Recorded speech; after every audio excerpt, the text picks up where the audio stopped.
Oi, Mariana, vamos resolver aqui a sua questão, tá? Ela fala assim: o 2,4 dinitrofenol, o DNP, é conhecido como desacoplador de cadeia de elétrons na mitocôndria e apresenta um efeito emagrecedor. Contudo, por ser perigoso e pela ocorrência de casos letais, seu uso como medicamento é proibido em diversos países, inclusive no Brasil.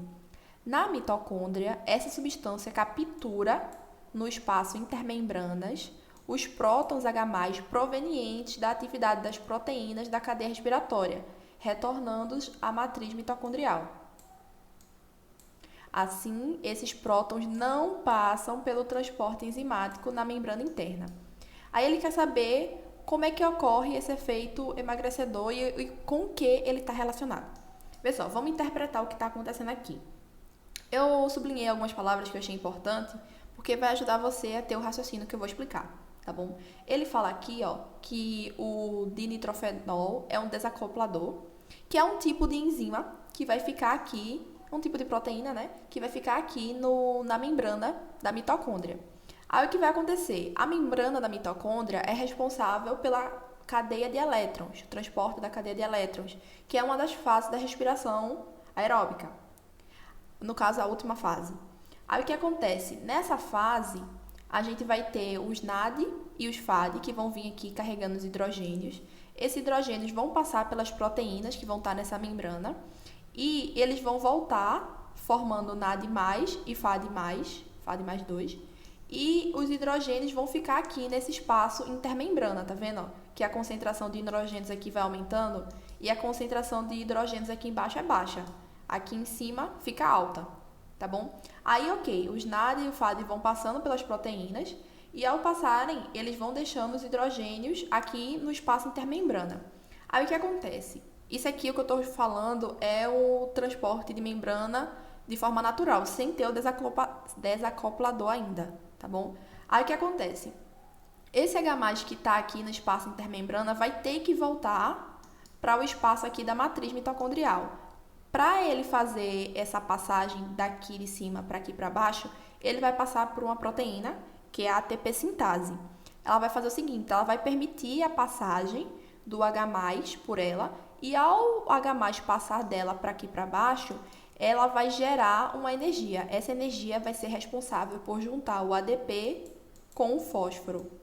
Aí o ADP com o fósforo vira ATP, que é o que a gente utiliza como energia na célula. Entende? Então, o objetivo todo da respiração celular é acumular bastante hidrogênio aqui no espaço intermembrana para quando ele descer para a matriz, ele gerar bastante energia para transformar ADP em ATP, que é a energia que a gente utiliza na nossa célula. Isso é o que aconteceria se a gente não tivesse a enzima desacopladora.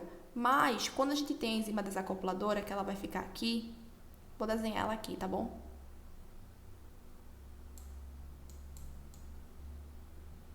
Aí o que é que vai acontecer? Imagina que a enzima ela vai estar aqui. Ao invés do H+ passar em sua maioria pela ATP sintase, a maioria dos H+ vai passar por essa enzima, a desacopladora. Aí o que é que vai acontecer? Ao passar por aqui, o H+ vai vir para aqui para baixo. Sim, e eu esqueci de dizer, o que acontece com o H+ quando ele fica aqui embaixo, né? Ele vai se juntar com O2 e vai formar água, tá bom? É isso que acontece. O H+ que estava aqui vem para aqui para baixo, se junta com o O2 e vira água. Então, por isso que a gente diz também que o O2 é o receptor de elétrons, é o receptor final de elétrons, porque aqui nessas proteínas vai ocorrer a passagem de elétrons. Aí esse O2 vai receber o elétron que estava também no H+. Enfim, é um pouco mais complicado que isso, mas estou resumindo mais para você entender o principal, para poder entender o que a desacopladora faz. Então, vê, o H+, que nem eu disse, ele passava pela ATP sintase. Ele ainda vai passar, mas a maioria dos H+ vão passar pela desacopladora. Aí o que é que vai acontecer? Se o organismo quiser produzir a mesma quantidade de ATP que ele produzia antes, ele vai ter que queimar muito mais glicose, muito mais caloria para produzir a mesma quantidade de ATP que ele produzia antes. Porque a maioria dos H+ que ele produzia está vindo para cá sem produzir ATP.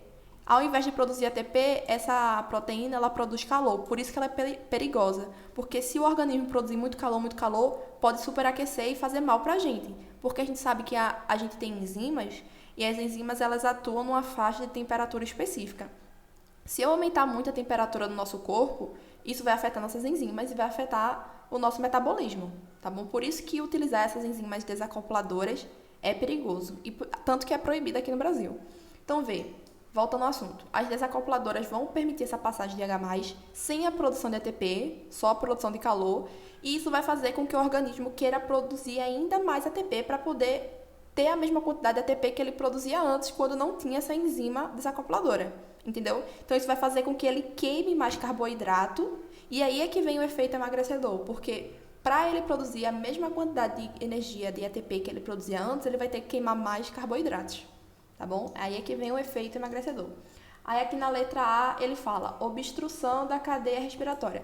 Não, em nenhum momento eu estou impedindo que a cadeia respiratória ocorra. Está ocorrendo aqui tudo direitinho, só que não está ocorrendo com a mesma eficiência, por assim dizer. A maioria dos H+ está passando pela proteína desacopladora, então a quantidade de ATP produzida é menor. Mas ela está funcionando, eu não impedi dela de ocorrer. Então, falso. Bloqueio das reações no ciclo de Krebs. Não. Até chegar nessa fase aqui, que é a cadeia respiratória, tudo ocorre igualmente.